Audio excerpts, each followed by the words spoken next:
Na última semana, nós não tivemos grandes lançamentos na Netflix, fazendo com que um filme lá do início de setembro, do dia 1º, tenha chamado a atenção, e passou-se vários dias com ele no primeiro lugar do top 10, e apesar de hoje, na data de publicação desse vídeo, ele não estar mais no top 10, porque algum material novo chegou na Netflix e já ocupou esse lugar, acho que ainda vale a pena conhecer para quem não deu uma chance. Eu estou falando do filme sueco, o thriller sueco mais especificamente, Um Dia e Meio. Uma obra interessante para quem é fã de um bom suspense policial. Olá, o meu nome é Herbert, bem-vindos ao Resenha de Minuto. Se inscreve aí no canal, deixa aquele like, dê uma olhadinha na descrição para poder conhecer o meu trabalho como escritor e bora falar um pouquinho sobre essa obra. Bom, aqui em Um Dia e Meio a gente vai acompanhar a história do Artan. O Artan, em certo dia, invade uma rede médica, né, como se fosse um hospital, uma clínica, e exige falar com sua esposa. Quando ela aparece, ele a faz de refém e faz exigências para a polícia.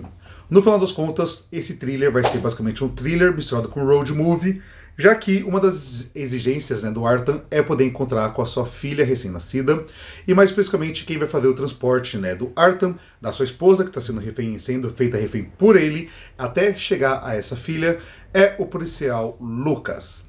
E a partir daí que a gente vai acompanhar essa jornada. Bom, aqui a gente tem uma história com um conceito relativamente simples. É basicamente isso que eu disse na sinopse.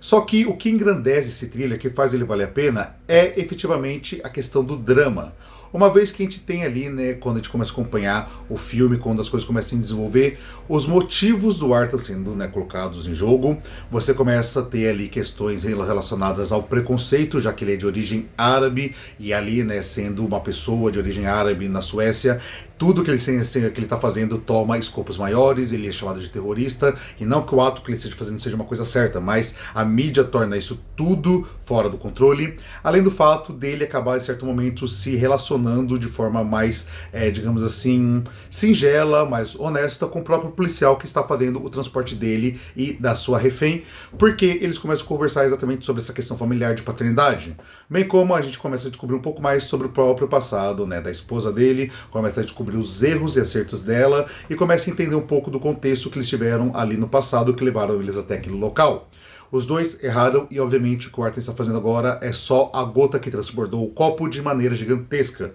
Porque, obviamente, as atitudes dele são muito além do que seria, né, esperado, comum, mesmo para um contexto de vida conturbado que ele tinha com a ex-esposa ou esposa, se preferir chamar. Dito isso, o filme acaba, né, digamos assim, pecando no fato de que ao longo de 1h40 minutos, 1h40 e poucos minutos, ele não tem, digamos assim, tanta reviravolta sendo colocado. Se você tem tensão sendo ali no primeira meia hora de filme, até a primeira metade do filme sendo bem colocada, em certo momento fica cansativo, porque o filme não apresenta grande inovação, grandes elementos sendo colocados nesse sentido, então fica ali mais do mesmo, só ele apontando a arma para a esposa dele dentro do carro e o policial, né, tentando alertar que isso pode ser perigoso, enquanto eles vão discutindo questões dramáticas de cada um deles.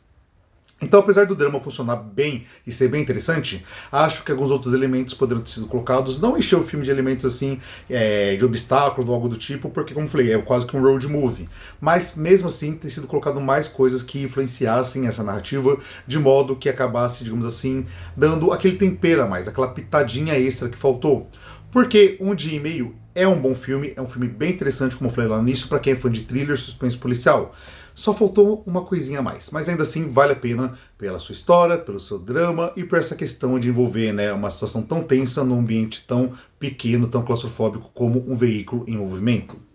É isso, pessoal, vou ficando por aqui, fique bem, até a próxima e tchau, tchau!